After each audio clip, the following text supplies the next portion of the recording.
I'm getting the wrap-up sign from John here, which means that I'm supposed to stop the intro music. Hey, we're here in person in the studio lounge here in redacted Pennsylvania. Hey, John, how's it going? Great. I'm super excited. I'm stoked to be here. I'm really stoked that we're back in live in person. Stoked. Just me and you, eye to eye, locking eyes. Yeah. Really get your facial expression. Yeah. We have some things. We've had a day. It's Saturday, March 30th, the day, Holy Saturday, as they say, the day before Easter. As we're recording this, we're releasing it at a later date. But it's a Saturday, and John and I spent the day in the city of brotherly love, aka the city of Philadelphia, Pennsylvania.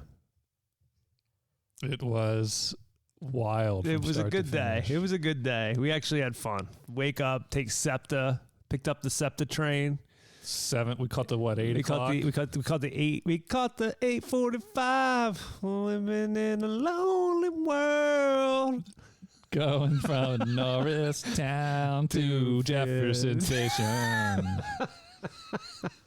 So we got in what? Yeah, we got it at 9:30. John has no, you don't wear a watch, so you don't know what time anything happens. We got in at 9:30, and then the plan was, so what we did, like the reason that we were going to Philadelphia, we'll spill the beans here. We'll make the announcement. We were going to the Museum of the American Revolution. What is it called? The American Revolution Museum? The Museum of the American Revolution. Okay. Don't second guess yourself. Is that what I was saying? Yeah, then you stopped. Shockingly, I didn't know, even though we spent 3 hours there today. So the reason we went there, we wanted to just get another perspective. We figured it would be some good content to talk about. And to introduce to our fans, anyone who ever thinks that if they want to go to Philadelphia, maybe they could go see it. Maybe after our analysis and our review and our hot take on what's there, you might think otherwise. But it was a really cool area. Just Old Town Philadelphia is really great. Old City. Yeah. Yeah, it was fun. Nice day. So, I don't know. I guess we'll just talk about our experience. Well, we get there. We buy a ticket. We had pre-ticket. We had tickets bought for us already, or John bought the tickets ahead of time. Specifically for 10 a.m. We had to be there at 10 a.m. We get there right on time. Yeah. So tickets were $24 for general admission. Mm-hmm. If you bought online, you save $2. So they're $22 a ticket.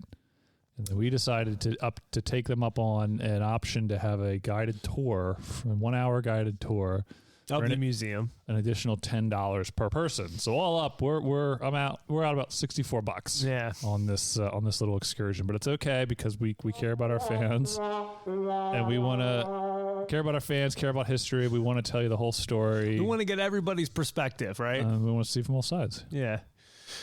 So we get in, we're kind of taking, we have an hour. So John decided to schedule the tour for an hour after we get there. So we have an hour to kill before we show, but like after we get there, and we're like walking around, whatever. And, kind of soaking it in, getting the lay of the land of the museum. And, 10:55 comes around. We're supposed to meet our, tour guide.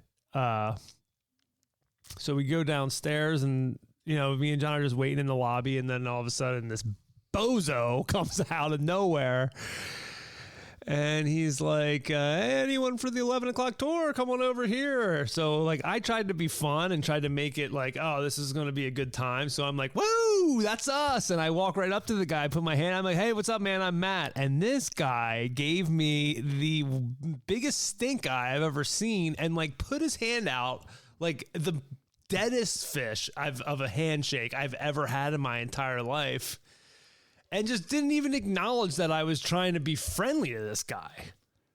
I just said, hi, I'm John, and I kept my distance. He was over us before the thing even started. And he looked it could have been, I will out. say, I've shaved I had a pretty long beard going, and I've since shaved it into a fairly glorious mustache, so he may have not appreciated that. I think was a big part of it. Yeah, I don't think mustaches were really a thing in late 18th century colonial America. So he probably thought you were out of a different time period. Maybe he thought you should have been at the Civil War Museum. Maybe. I don't know. Maybe he felt a little off and a little uncomfortable. Because he did have the hair of a colonial teenager with this ponytail. It's true. Yeah. He was a character. He had a lanyard, had a lot of bells and whistles, flags from that time period, and all kinds of other things. He was what, 20 some odd? I mean, he was a kid. 2 months. I was overhearing him. He got 2 months of training at this place. I don't know if you overheard him saying that. No. He's like these older. There were some people that are pretty excited about the tour. I figure some people might have came from pretty far. We did talk about that. It's kind of funny to from think. Iowa. We're out there. We don't know if they were from Iowa, but they were wearing Iowa University shirts and a hat. It was just the Iowa State flag was on his hat. No, really? Yeah. Oh, I didn't notice that. The guy who asked the one question. Yeah. That's cool. So they asked him, like, oh, how much training did you go through to do that? And he's like, yeah, I don't know, man. Like 2 months of training. You know, I'm from around here. So, like, you know, I know the area.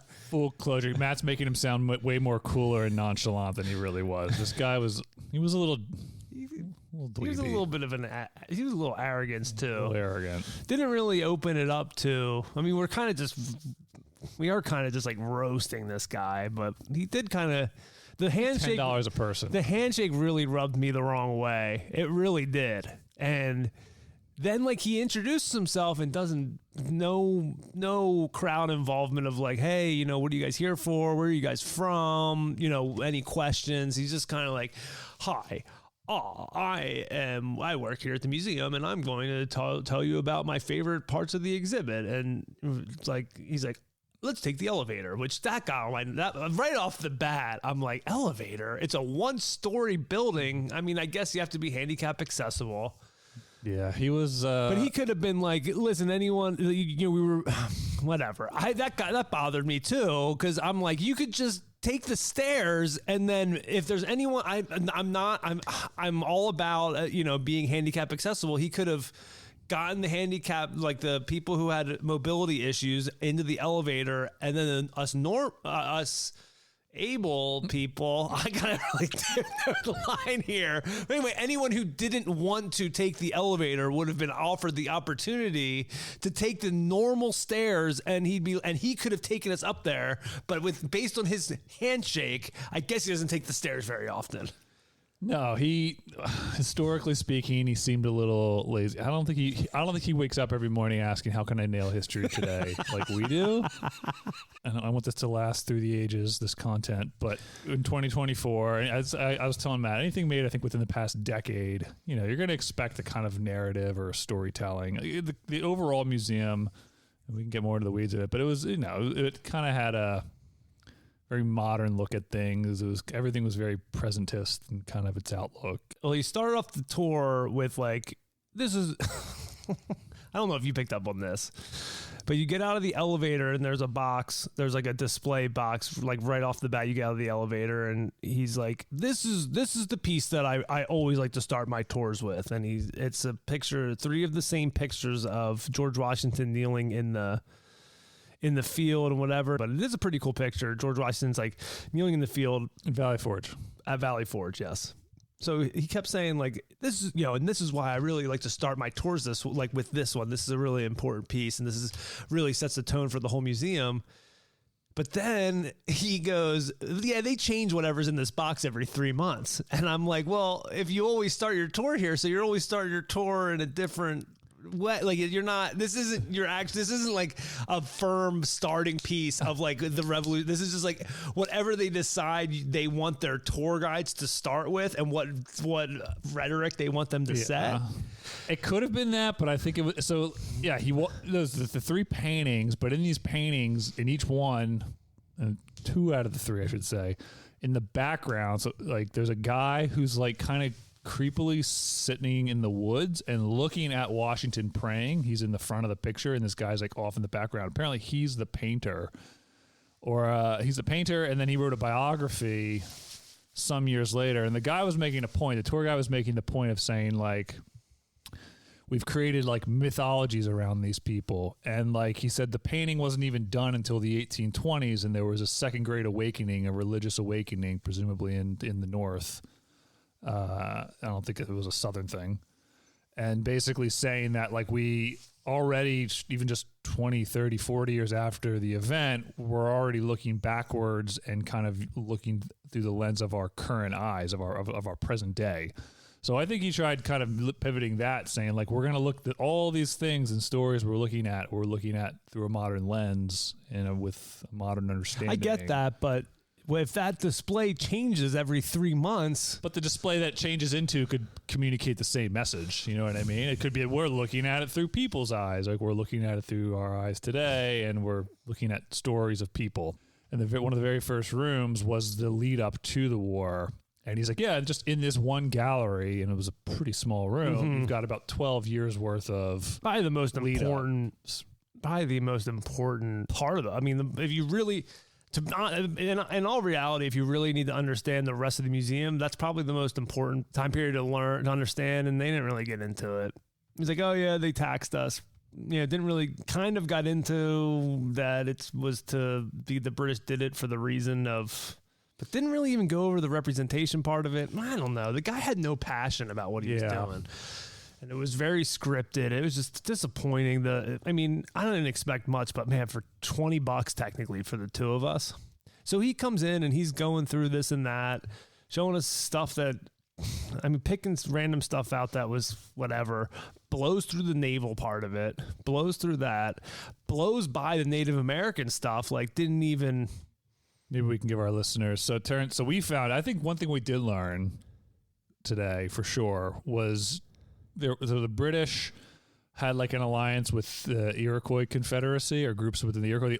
The only tribe that really sided with the Americans in any significant way were the Oneida Nation. Yes. And so that was the one section we walked past. He blew by it. We saw it. Yeah, we went back afterwards, and it was... We were inquisitive. We were curious. We got some pictures. It was cool. There. They had some cool statues, or whatever you want to call it. One guy was smoking a cool video. Pipe. They had a cool video. It's like... These are like inner battles between Native American nation. Like, the Iroquois Nation were like...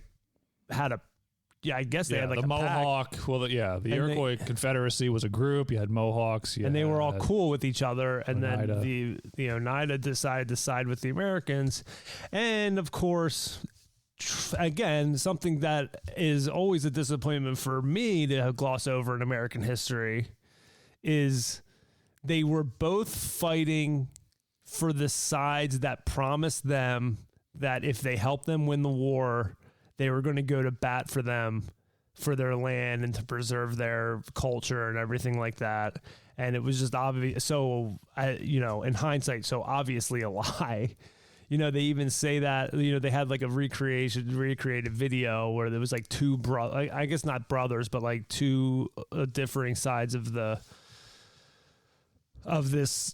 the Oneida versus like the other, like the Iroquois, I guess you would just call them. And they, the one guy was like, I'm fighting for the British because they told me that if we win, they're going to help us. They're going to, come to bat for us. And then the other guy's like, well, I'm doing the same thing. It's either, we're either going to die with them or we're going to succeed with them or whatever. And then the Iroquois was like, okay, you're going to die with them because I'm going to kill you. And it's just like kind of a testy time. They didn't give that much detail, I think, as to why the Oneida decided to side with them. Maybe it was more they saw writing on the wall that in the event, if the Americans were to win, they had to live on the same land and share that land with, I'm just assuming that somebody in the American, were able to get through to their chief, I guess. Yeah.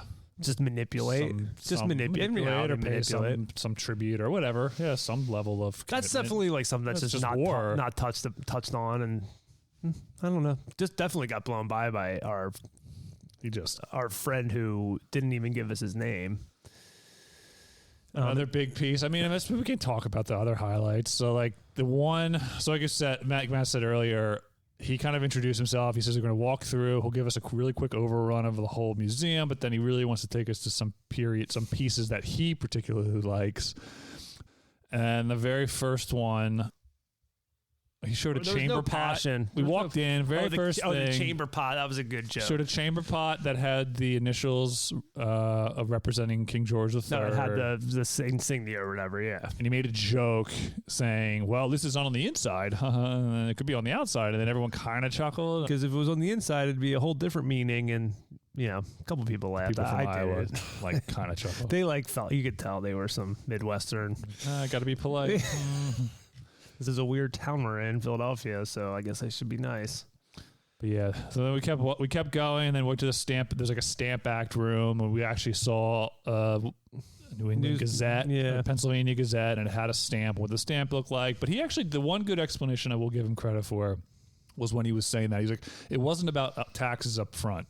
It's like after the French and Indian War, you know, there were British troops stationed in Appalachia, and basically they said, okay, like we can't keep fighting with the natives. Like the French are gone, but we can't keep fighting with natives. The proclamation of 1763 is what you're talking about. Yeah. And they basically said, all right, well, we're going to be stationed here. So American colonists, you can't go west of the Appalachian Mountains. And he made the point that was the first thing that really chapped the Americans, saying they can't go west. Is that true? I guess.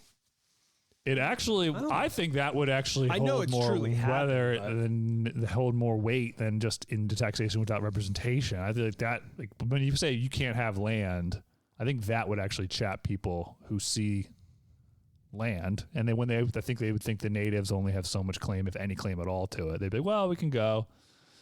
I don't know. He made a good point. I thought that was interesting. Well, I will give him credit. I think that was interesting, and I think a good frame. And I was thinking, you know, with the rest of the people in our group who weren't asking questions, I think they appreciated that. It was a good intro. You think that you were smarter than everybody else in our group? Is that how you felt the whole time? He certainly did. We could have schooled him, I think, but well, I don't know. That's probably not true either. I was trying to fit in. I wanted to fit in hey, I heard on this podcast, Nailing History podcast, that and then fill in some random factoid that we butchered on our show. But there was no opportunity to really, we're moving fast. Yeah, I don't know. The one thing in the next artifact he was really excited that handshake, dude, it really bummed me out. Just totally killed the mood. Oh, man, it crushed your spirits, huh? It's just he was so mean and not mean. Maybe it's the mustache. It's probably the mustache. Or maybe the fact that you were making Native American motions in the Native American room. Oh, I guess that was after the tour. So I was trying to pay my respects. You smoked a peace pipe. Well, what is that called when they go, oh, you're now doing the sound effects. That's fine. There's no record of me published as of posting of this video, of this podcast. So then the coup d'etat of the whole tour. We're going through there. He's like, all right, this is going to end in probably the greatest piece that we have ever had in this museum, Washington's tent. And he's like, we got an hour tour. Once we're done the hour tour, we'll get you into the theater room and you can, watch the exhibit. And we're like, okay, that's cool. So we get through. He skips.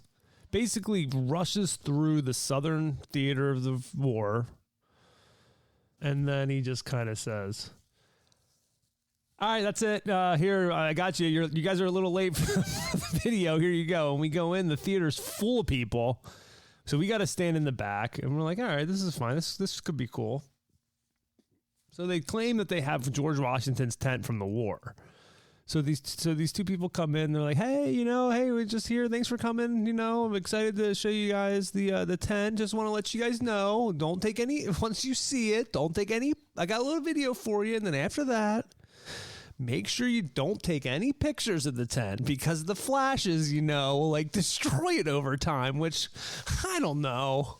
Really? They had a pretty. So the movie, so there was a movie, right? So there's a screen, and it played the story of the revolution encapsulated, and then it was, but it was all of the tent. Of the tent, George Washington was so cool. He stayed in a tent, as opposed to being quartered or being quartered, which is not true any... because it's true to some extent, but we know we live near Valley. Well, I know of Valley Forge National Park, and we've seen his headquarters. You just saw it for the first time. I just pretty much saw it for the first time. I knew it was there, but I really just took notice of it, and it's a huge, beautiful house. But in any case, like the whole video is about like, oh yeah, George Washington was like a real man of the people, and that's why he was able to unify the colonies because as John explained about Albion Seeds last week, the four folkways didn't get along, so you had to get them to get along somehow. They're like, what man could anything or anyone do this? And it was like, yeah, George Washington can.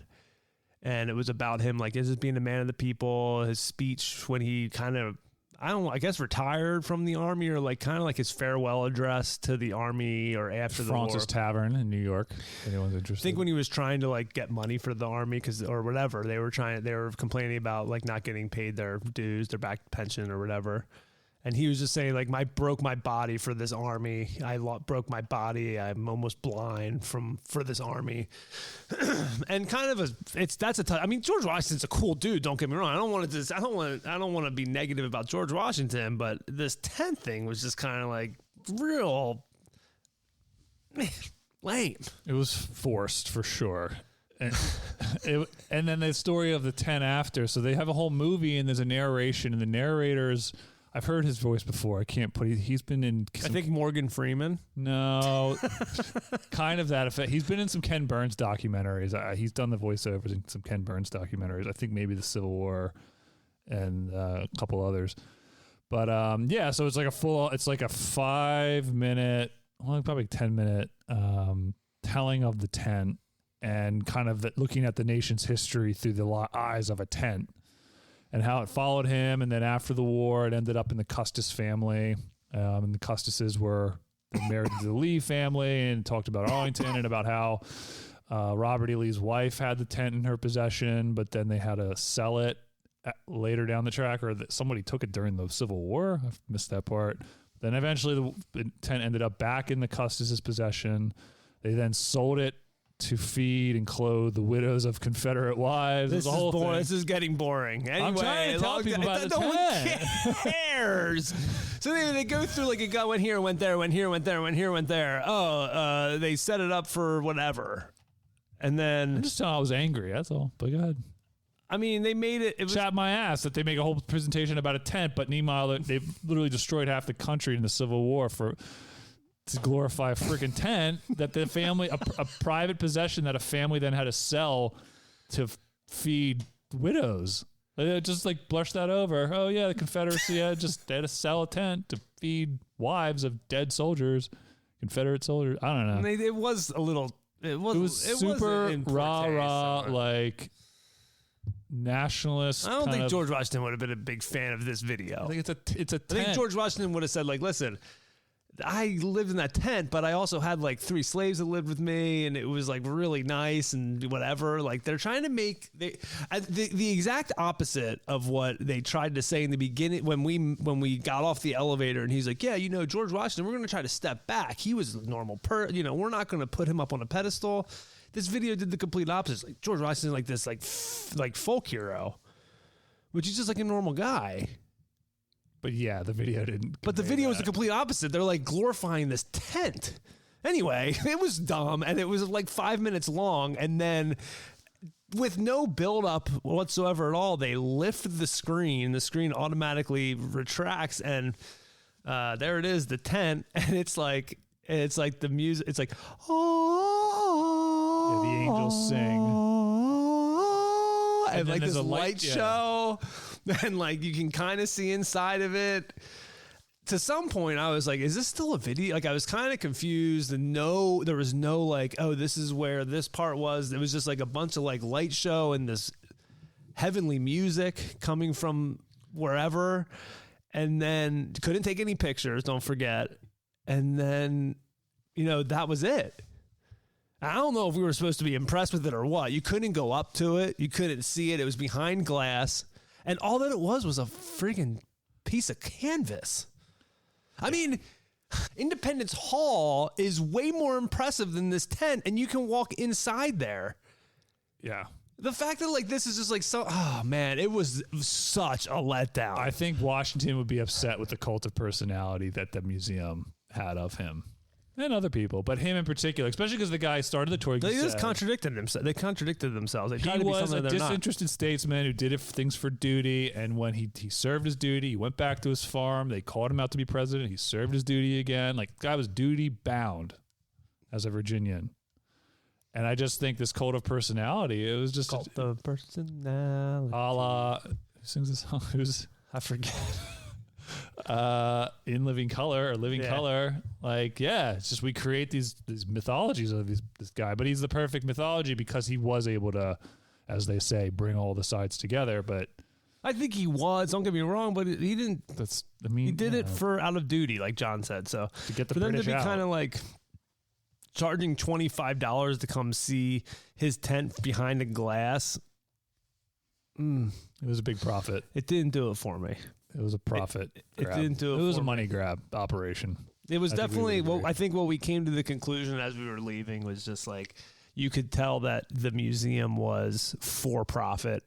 It was the goal was to make money, not necessarily to like. There was no passion that you have from like these national parks. Some of these like the historical national park employees that are like, wow, this is my dream job. I'm so happy to be able. It was just like, this kid had 2 months of training. Yeah, bro, I just had like 2 months of training and grew this ponytail. So that's why I'm giving this tour right now. You know? Yeah, it was definitely for a I don't know. I mean, I don't know. We don't want to trash it too bad. Bag it, but it's if you got a really, I don't know. Let's try to. I'll try to sell. Like we paid $24 a ticket. I mean, you can get discounts if you're seniors or kids or what have you, but students can get a small discount. But really, I mean, the person, if you're going to come to Philadelphia, for any of our listeners in the Midwest or West Coast or Texas or anywhere, not in the greater Illinois area, Illinois, land of Lincoln. You're going to come over here. You're gonna be in a I wouldn't put it on the top 5 of things to do. well, that's the thing. So then we left, and then we're just going through. We went to Carpenter's Hall, which is where they held the Continental Congress. Yeah, and that was it was free, and it was awesome. Yeah, it was great. From 1774, the first Continental Congress. And it was Right you got to go inside and like just the history. You felt the history there, and there was a guy there. That was probably that guy. There was a guy talking. We kind of walked in mid conversation, but it's just a 1-room building, but it's cool. They had some of the structure exposed, which was cool to see, the timber, and that was really cool and free. Yeah, and right next to that, you got the second National Bank. Mm-hmm. Which was from 1816 to 1836, and then you got the First National Bank a block away. And you got Independence Hall. We couldn't go in. I won't get too in depth with that, but we weren't allowed to go into a national monument like that because we didn't have tickets. Which, say what you think about that, but And unfortunately, we would have. I wish we had more to report on another place we could have visited. But definitely, I haven't been there, but I know it's going to be worth it. So if anyone comes to Philadelphia, I don't know, from a couple episodes ago, I selected a jack of clubs, Mr. Tadeusz Kosciuszko, who my co-host seemed to know nothing about and laughed in my face following the choice. And he actually has a house. they're laughing again, John. Has a house where he was recuperating from injuries sustained fighting for his homeland in Poland. But because he was also an American war hero, they brought him to Philadelphia to recuperate. And his house is the smallest property in the National Parks registry. Mm-hmm. So you got to see that. Smallest park, world's smallest park. I'm sure you're going to learn a lot. But anyway, there's a lot of other stuff that you should go see. Liberty Bell, maybe. Constitution Center, maybe. Don't go to the Revolutionary War Museum unless you want to blow $25 to have some person treat you like a jerk. Basically, that's all I got to say about that. That's it. I mean, I think that's it. Stopped at the Reading Terminal Market, had some Italian beef. No, Italian pork. Pulled pork. With broccoli rabe and long hots. Sharp cheddar. Rust, Provolone. Yeah. rushed back to the SEPTA train station, came back and hit the record button. So just wanted to give you guys our opinion of the that's a Lego set. My mom gave it to me for my birthday. I haven't done it yet. Why isn't it Independence Hall? I don't know, because my mom thought I wanted a Zen garden. Matt has a Tranquil Garden logo set. Japanese. 1,363 pieces. So good luck. Maybe we can do it. Maybe we can do a puzzle related to American history. Just do a Lego set on the podcast. Good. Be interesting. Talk out loud. Talk through it. Well, this has been a special episode of the show. We're going to switch back to our normal gears on the next episode, but we just wanted to get our thoughts out there. And I don't know, you have anything else to say? That tent was just, oh my God. I thought REI had sponsored the exhibit. Like, it seemed like one of those things. It's like, okay, it's like Matt said, for profit. Definitely had those vibes. Like, if you told me that some of the sponsors were like outdoor equipment, and they think, how can we tie this all together to make sense? Oh, we got his tent. Oh, hey, Chris, we'll sponsor that. Yeah, for a 1 year exhibit. So it's there until February of 2025. If anyone really wants to go. Or no, January of 2025. Isn't it from February to January? It was from February 2024 to January of 2025. You got 10 months to go see it from listening to this podcast. All right. Thanks again. We'll see you on the next one. All right, everybody. I got another editor's note. After John and I listened to the museum recap episode of our podcast, we felt as though we missed out some pretty important facts or events that occurred that day. So we want to clarify some things or add some things to this episode at the end. So if you hung on this long, we got a special treat for you.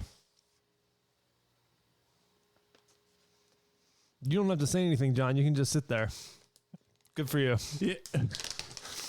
Yeah, I think, guys, we're we just wanted to make sure we button everything up for you, and I think we got a lot of people probably on pins and needles with this bonus track. Mm-hmm. So yeah, we got some stuff to clean up. Okay, Mr. Outline, you get started. So first and foremost, when we took the train in to Philadelphia from the stop of Norristown, but Matt and I didn't exactly see eye to eye on where we should be taking the train in from. We both grew up in Phoenixville. He grew up in Pottstown. Whenever I took the train into Philadelphia, oh my God, you started with this. I always went to Paoli, which sorry, folks. I had left the mic for a second to get a banquet beer, and I come back to John talking about which train run we took into the city. All right, very important. So, the main line, there's a lot of history there. We won't get into that now, but so Paoli train station is on the main line, and I always took that train in. Matt always went from Norristown. And he was always of the belief that Paoli was, for whatever reason, 40 minutes away from Phoenixville. It was only 15 minutes. Norristown was like 23. Well, now that all of our listeners know where we live, that's very helpful. Well, where I live. You can just record all that out. Keep going. Yeah, so we are on the train, making our way into Philly. And the way SEPTA works is, which is stands for the Southeastern Pennsylvania Transit Authority, they still have people on the trains clipping tickets, but not really. That back in the day, they used to have a guy, your old school conductor coming in and clipping tickets and what have you. Sell you a ticket and he clips it and this and that. Now they've got a weird kind of hybrid thing going on where it gives you a ticket, but then they also have to give you a card to be able to scan out of your destination. And so this guy sells me a ticket. It's to get you through the turnstile to exit the train station. The exit of the train station. It's very convoluted, very cumbersome. Guy sells me one. Mind you, this is at like probably 8:30 in the morning. So the train has it on a Saturday. Like the third run on a Saturday morning. No one else is on the train. Saturday. No one else is on there. And guy gives me a ticket, and then he's like fumbling around in his fanny pack thing, giving his change and trying to find another ticket for Matt. And like 5 minutes go by, and this guy's like, I don't have any more tickets for you. So he gives Matt $5 back. He ran out of tickets literally on like the third run of his shift. How long could his shift possibly be? He had to be, say he started, I think the first train run on a Saturday is like 6:30 or something. So he's 2 hours into his workday, and he already ran out of his essential supplies for his day. So Matt was freaking out. So Matt was freaking out. He was like, how am I going to get out of here? Yeah, he gave me money back, but I don't think we're going to be able to get out of here. It's going to be a whole thing. And he wanted to see if he can get out for free. And he was stressing big time. So that's how we started our day. Got into we can say where, Jefferson Station. And we got out, and it cost an extra 25 cents to do what he told us to do. That's the simple. So we got nickel and dime by Septa. I have to give you credit. It was actually quite a pretty ride. You're riding along the Schuylkill River the whole time. Beautiful Schuylkill. It is a prettier ride than what I remember Paoli being. So I will give you that much. The next bullet point here that I put together with the assistance of my lovely fiance, she said buy exit fare. Oh, that's right. And as we were leaving, Matt had a ticket and couldn't get out. And this like little Mexican man started laughing, like chuckling clearly at him. Like out loud, like belly laughing, wasn't he? He was like belly laughing. And then I'm like, yeah, it is funny, isn't it? And then he laughed even more at Matt trying to like get through. Because again, like nobody in the train station, really. Like there's 4 or 5 people tops. And this guy's laughing. Heaven forbid a SEPTA worker came up to help me get through the turnstile. They just I don't know what they were doing. And so anyway, we get out of Jefferson Station, we're cruising along. We come out onto Market Street, and we look up, we turn to our right and look down to see City Hall. And we both had a panic attack for a second. Oh my God, where's William Penn? William Penn's not there. So for any of our listeners who aren't aware of Philadelphia, for the longest time, there was no building in the city of Philadelphia, city of brotherly love, that was taller than William Penn's hat. William Penn's hat, which sits on top, which is a statue, which sits on top of a pillar, which comes out of City Hall. And we didn't see him. So we were freaking out. So we had to walk closer to get a look. We walked through an active construction zone. Fortunately enough, William Penn is still with us. He's not gone. We just missed it. Yeah, it was still there. We were on Broad Street. I didn't even know what street we were on, and it turns out John's also very scared of crossing the street in cities. He waits for the green light or the little white guy to tell him that he can cross even when there's no other cars coming. I noticed that about you. You're a very tentative city commuter.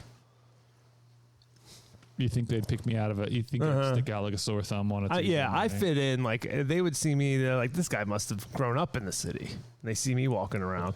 Certainly comes from Norristown. At least takes the Norristown line into here. Yeah. We didn't get duped. I usually get duped in the city, but I didn't get duped. Yeah. So then we go to we're walking to the museum, and we see an old looking building, a brick building, and there's a big giant sign there that says, "This is where Thomas." It was a very misleading sign of like really in big letters. It was Thomas Jefferson wrote the Declaration of Independence, but when you read the fine print, it said, "This is on this site, Thomas Jefferson wrote the Declaration of Independence," right? Something like that. Something misleading. And then they had pictures over the past like 120 years of different buildings that had been on there. Yeah, so they we got like hoodwinked into at first blush you're looking at like, wow, that's the house that Thomas Jefferson wrote the Declaration of Independence. That's awesome. And then when you read the fine print and look a little bit further in, it was rebuilt in like 1976 as part of the bicentennial, I think. Yeah. And they just show you all the other stuff that it had been. And it was like the grocery store. Like it was a million things. It was like a one-story grocery store. a Tom Thumb before Tom Thumbs were full on supermarkets, like a one level grocery store on a corner. Just real disappointing, as always. Which makes me ask you the question. We talked about earlier how the Museum of the American Revolution is certainly like a money grab.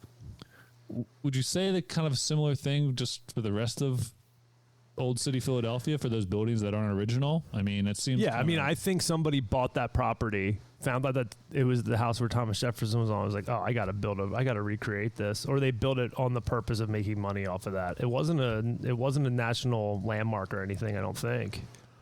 It was privately owned, it looked like. I don't think, can you make a national landmark out of something that just flat out isn't an original? That's a good point. That's tacky as hell. Well, I think I think the history, the Museum of the American Revolution may have done that with the George Washington tent, because there's no proof that was actually his. Not proof at all. No proof at all. I think they probably rented it from Barnum and Bailey's. So.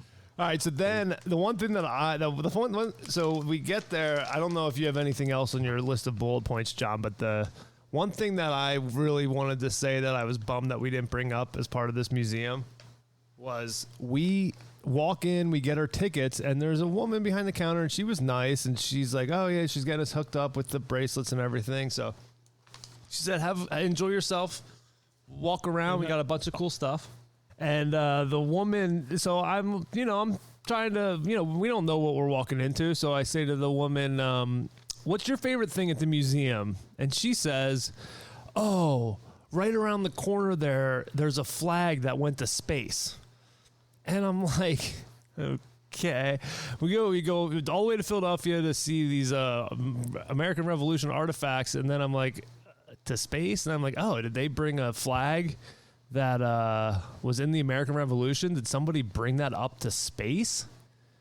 So then, we walk over, and it's an area. First of all, it's an area of the museum that is accessible by just walking into the building. You don't need tickets to get to this part of the museum. So it's like a free part of the museum that this woman's bragging about. And you read the description, and it's a recreated flag, Liberty flag, that John Glenn brought with him, with probably a million other trinkets that they used to be able to lay this claim to objects in his going around orbit. I think it was the one where he went when he was old too. It wasn't even the first time we went around the orbit. It was in the 90s that he took it in to space, went around the orbit, and then that was it. And it sucked. Also a money grab situation. I think by that point, full on, they just... That was that's the one thing you have to say. That's the one thing in the whole museum of the history of the American Revolution. You pick a flag that was sent into space with John Glenn in the mid-90s. That's the kind of place that we were at. That sums it up. That sums it up probably the best. Poignantly. Yeah. That, along with our tour guide's ponytail, probably the two most poignant descriptions of that museum. That, and arguably, I will, to the museum's credit, they had one other thing I liked. At the very end, as we were leaving the museum, there was a wall of I guess it's all of the people who managed to live into the mid 19th century that they were actually able to get a picture of, or I guess they called it a Dragtite, which was the precursor to a modern photograph. Every person that had either fought or was alive during the American Revolution, I think they'd fought or they had something to do with the war. They were actually involved. Anyway, so we're on this. We're looking at this wall. This is how you leave the museum exhibit. So you're walking out. And our tour guide, this is part of we had to go back to see this section because our tour guide blew by it. Oh, we had to go see the great tent. Go see the tent. And so we're looking around. I mean, people are old and no one's smiling. I mean, think about it. This is the only photograph ever of these people. And and we're looking here. Well, didn't you have to be still for 45 minutes to get your picture taken back then? Yeah. So you probably couldn't smile. Let's give him that. No mess ups, no fast movements. It's like a picture. I mean, like a painting. They would have probably approached it like as they would have. You're being painted, and then all of a sudden there's a huge flash, and you're like, oh my god. Which is what I think happened with this one individual we saw, who I think our listeners, we'll put him up on, maybe we'll put it up on Twitter. We'll take a poll. Up on Twitter. Is this the scariest human being you've ever seen? Objectively, the scariest human being you've ever seen in your life. So I spot this guy. It's a gentleman by the name of Jonathan Harrington. He lived from 1765 to 1854 or something crazy. Anyway, we find out after the fact that he was a fife player. Yeah, fife player at the battles of Lexington and Concord. I don't know if he was at both of them, but he was said to be the last surviving participant. I wouldn't consider a fifer a soldier of the battles of Lexington and Concord. And this guy, he's seen some stuff in his life. You could tell. Wow, it looked like his skin wasn't attached to his face.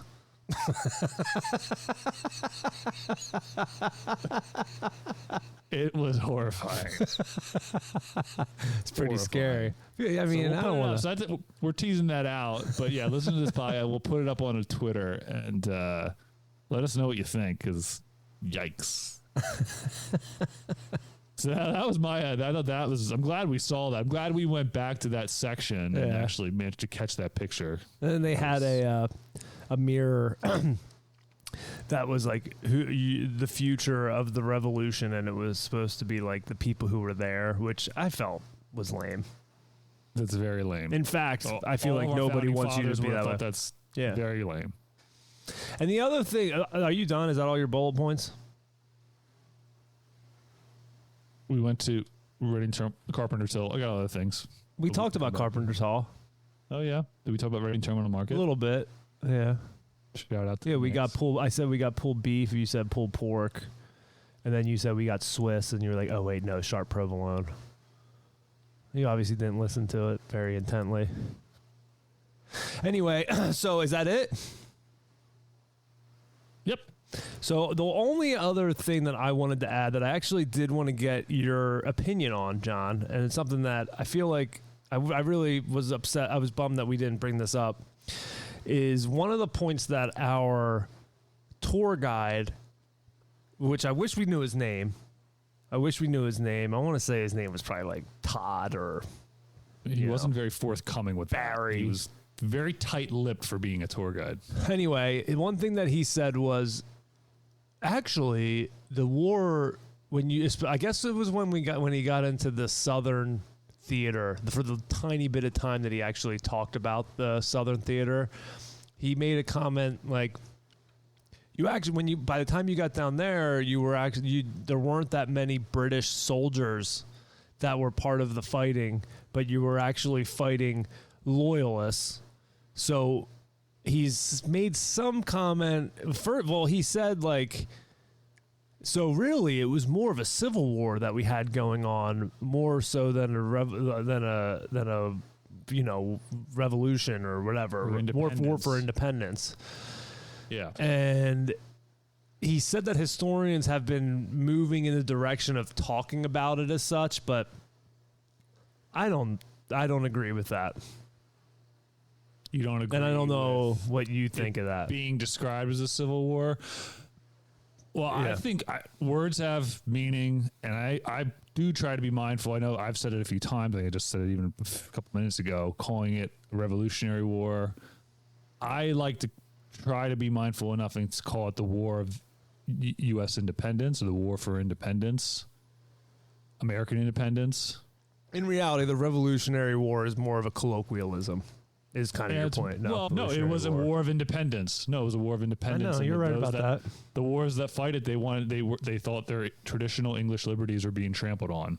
I mean, that's not very revolutionary. That's not a very revolutionary concept. Parliament was going beyond their authority, and they were acting more in a revolutionary manner. And those that said we're breaking from you were reclaiming their traditional English liberties.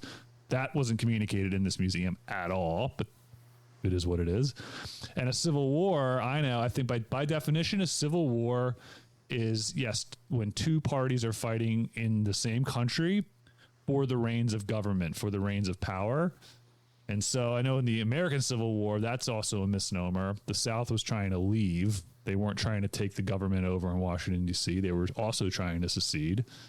And in this situation, what he was talking about with becoming a civil war, I think he just meant to say that there weren't people dressed up in red uniforms doing the fighting at that point. But well, again, loyalists are still English, and even Americans were still that was my point. Not to get as far into the weeds as you did by like moving into like, which I don't think you're necessarily wrong in talking about, but he's trying to paint this picture that like everybody were Americans and there were people fighting amongst Americans when, for one, it was even the states weren't even, I guess they were technically united at this point with the Declaration of Independence. You know what? By the time the Southern Theater came, the Articles of the Confederation were under. Yeah, I think they were. So there was a loose bit of like unity, officially ratified. Yeah, but they weren't really Americans fighting other Americans. It was just, some people took a different side, and to call that a civil war is misleading. And I hated that he said that after a long time, not a long time, but thinking about it, and just kind of stupid thing to say. Yeah, it very much it made a very nice point of delineating the British, and then everyone else was American. Yeah, if you weren't on the physical, you weren't physically fighting for the British, and in like I said, a red uniform. But yeah, no, at that time the states, if anything, the Union was an expedient. I mean, and I think anywhere else to say is crazy. Like the Articles of Confederation, the Continental Congress, all that joining of together they had a common goal. And they were not all Americans in the sense of we all are in the same country. I know that grind. That was as soon as we got into this museum, John's like losing his mind when people were calling, they were like referencing people as Americans. He's like, they weren't Americans. I had to like comment. I'm like, dude, you gotta chill. I do think New England, if there was a particular region that maybe the North probably was more like that. New England, well, even on and the Pennsylvania probably. No, well, look at the flag, the join or die flag with Ben Franklin's flag. The only colony that is not on there are the New England colonies. You've got New England, and then you've got Pennsylvania, New Jersey, South Carolina, Virginia. So New England, at least at that point, maybe New England had more of a sense of union. Vermont wasn't a state yet, I don't think, in the state's 1770s, and Maine wasn't around yet. But you had Rhode Island, you had Connecticut, and you had Massachusetts, and they were called New England, at least on that flag. Yeah. So I do think maybe if there was a sense, I think that New England certainly would have been the first to have an idea of a nationalist idea. I mean, so maybe they were accurate. No, they pick and choose. They would not America, especially in the Southern Theater, to your point, they wouldn't have been the case. I mean, maybe New Englanders consider themselves American, but I don't think South Carolinians, and especially not Virginians, would have seen themselves. Oh, and that's Washington probably lean more into it than certainly a Jefferson or a Patrick Henry. I just think saying like, oh, it was kind of a civil war cheapens the word civil war and it's just and confuses the point and again makes it a different narrative than it actually is. I don't appreciate it.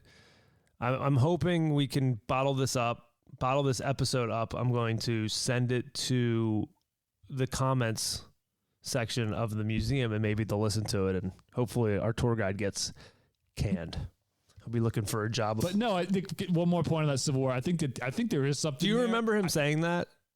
Yeah, I remember it. They're meant to be emotive. Words like Civil War are meant to rouse an emotion in people. And with the current context of the past 10 years in our current state of political affairs, something like when you say Civil War, it's meant to bring up and well up a certain type of emotion in you. And it's not meant, I think, to really, when the context in which he used it. I don't think that dude knew. a butt from a hole in the ground. So I don't think he's really. But it is one of those words that a word when you no, hear it that, is. I think it's supposed but to he does. But I certain think he idea. said it so unknowingly, like what he was like. Oh, they were. What's that? Yeah, They even showed him that room. They're like, we just hear some horses. Just tell them Civil War. I mean, I don't know. Just don't worry about the Indian part either. Just come in here. And we're not even going to touch the ratification of the Constitution. Don't even walk there. We got a tent. You got by this time.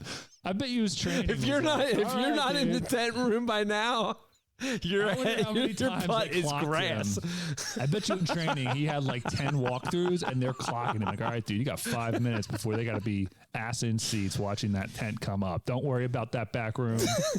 That scary looking dude is not going anywhere. You better get them in there because I bet you we're the only ones from that tour that went back. To see I wouldn't if we weren't looking for more content. If we weren't looking for more content for this podcast, I would have after that tent this demonstration of nonsense. I would have been like, I can't believe I spent this money. We're going home. Like, and even if I was from like California, I'm like, we are flying. I'm buying plane tickets early. Because we just got bamboozled into coming to this city. It's just such a bad representation of the city. The whole thing just stinks. Yeah, I hope that Iowa couple was. I hope they were okay with it.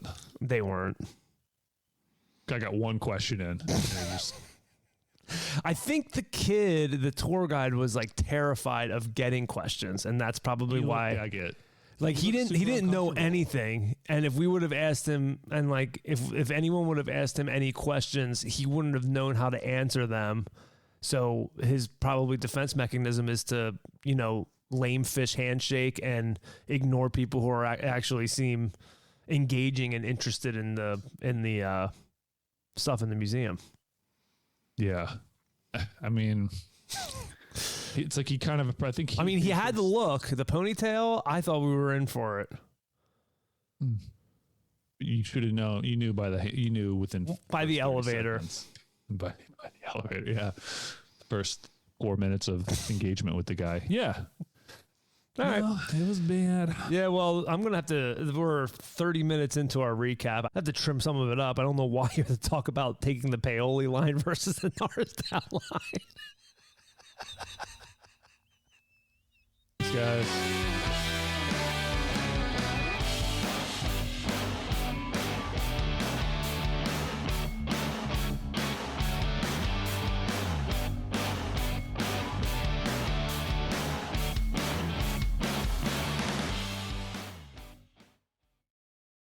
And we say bye-bye.